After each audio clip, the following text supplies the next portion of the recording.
Le 14 juillet 2015, le Conseil européen a adopté les recommandations pour la France sur le fondement de l'article 121 du traité sur le fonctionnement de l'Union européenne, et que ces recommandations ont été publiées ensuite au journal officiel du 18 août 2015, journal officiel de l'Union européenne, et on y apprenait dedans qu'il fallait réduire les dépenses des collectivités locales en France. C'est la raison pour laquelle c'est sur le fondement de ces orientations qu'a été présenté par M. Macron, ministre de l'économie et des finances, le 13 avril 2016, c'est pas son programme, ça c'est ce qu'on fait croire aux Français. C'est le programme national de réforme PNR 2016 qui est en fait l'application directe, et vous verrez ici ce tableau qui a été publié par Bercy, où vous verrez directement dans l'annexe 1 que pour remplir l'objectif fixé par la Commission européenne, il a donc été décidé de poursuivre la baisse des dotations aux collectivités locales avec un gel en valeur en 2013, une baisse de 1,5 milliard d'euros en 2014, des nouvelles baisses de 3,5 milliards d'euros en 2015 et des nouvelles baisses de 3,3 milliards d'euros en 2016. Et comme le 18 mai 2016, il y a eu un nouveau rapport des grandes orientations de politique économique fixées par la Commission européenne qui demande expressément de poursuivre la baisse des dépenses des collectivités locales, il est prévu qu'en 2017, il y aura une diminution de 3,7 milliards d'euros des dotations de l'État. L'article 121 du traité sur le fonctionnement de l'Union européenne s'applique. Et s'appliquera quel que soit le président de la République qui sera élu le 7 mai prochain, sauf si c'est moi. Puisque je suis le seul, je ne suis pas sûr que ce soit si drôle, puisque je suis le seul à mettre en œuvre, dès mon entrée en fonction, l'article 50 du traité de l'Union européenne qui prévoit la sortie d'un État de l'Union européenne, ce que d'ailleurs nos amis britanniques vont faire dans quelques jours. Personne ne peut dire ici que les Britanniques sont des gens fantaisistes ou seraient des gens extrémistes.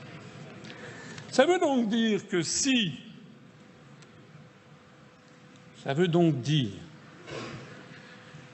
c'est un autre candidat, vous savez que les autres candidats se classent en deux camps. Il y a ceux qui trouvent que c'est très bien et qui vous disent il faut une Europe plus forte, il faut qu'une Europe plus... Ça fait 60 ans qu'on nous raconte cette salade. Et puis il y a l'autre camp, ce sont ceux qui vous disent on va renégocier les traités européens. Ça fait aussi 60 ans d'ailleurs, puisque Pierre Mendès France, au moment du traité de Rome, n'avait pas voté le traité de Rome parce qu'il devait changer déjà les traités européens. Je rappelle que M. Jospin avait promis en 1997 de renégocier les critères de Maastricht. Il n'a évidemment rien pu renégocier du tout, puisqu'il s'était rendu avec M. Chirac, président de la République, en 1997, se rencontrer avec le chancelier d'Allemagne, M. Schröder, qui avait dit nein, et puis voilà. Je rappelle que le président de la République actuel, M. Hollande, s'est fait élire en disant qu'il renégocierait le TSCG. Il n'a rien renégocié du tout. Donc il y a quelques candidats qui vous disent qu'ils vont renégocier les traités ou voire désobéir aux traités. Ils oublient d'ailleurs au passage l'article 5 de notre Constitution. Mais avant que je parle de cet article 5, je rappellerai quand même que si l'on entre dans des renégociations, eh bien ça débouchera sur rien. Et donc ils seront obligés de mettre en œuvre cette politique que je viens de vous montrer. C'est-à-dire que, figurez-vous, que la dotation globale de fonctionnement va continuer à diminuer en 2017 et bien davantage encore en 2018.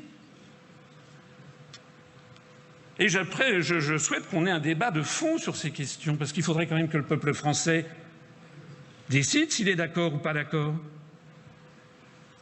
Alors, il y a un article qui est l'article 5 de la Constitution, proposé par Charles de Gaulle, ratifié par 82% des Français en 1958, avec d'ailleurs 80 et quelques pourcents de participation, de telle sorte que 2 tiers des électeurs français de 1958 avaient approuvé la Constitution. Et l'article 5 de la Constitution nous dit que le président de la République veille au respect de la Constitution. La moindre des choses quand on brigue cette fonction, c'est justement de veiller au respect de la Constitution et donc de la rappeler.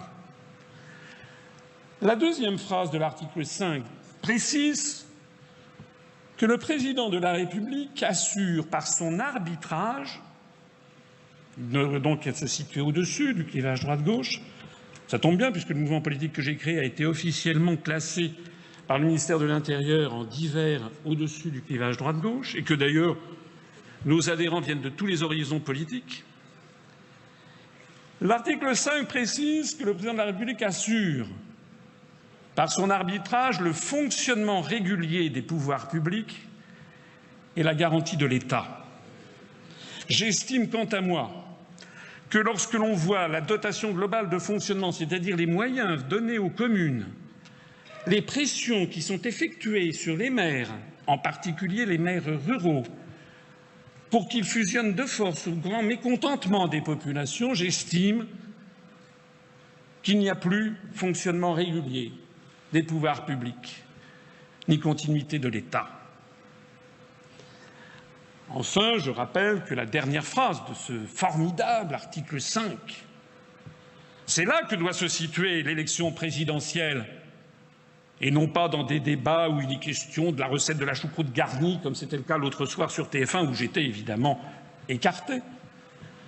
La dernière phrase de l'article 5 précise que le président de la République est le garant de l'indépendance nationale, de l'intégrité du territoire et du respect des traités. Je fais donc bien de vous parler des traités auxquels nous sommes assujettis et qui expliquent les raisons pour lesquelles les collectivités locales françaises et des mairies, les unes après les autres, sont condamnées à fusionner de force au grand mécontentement des Français.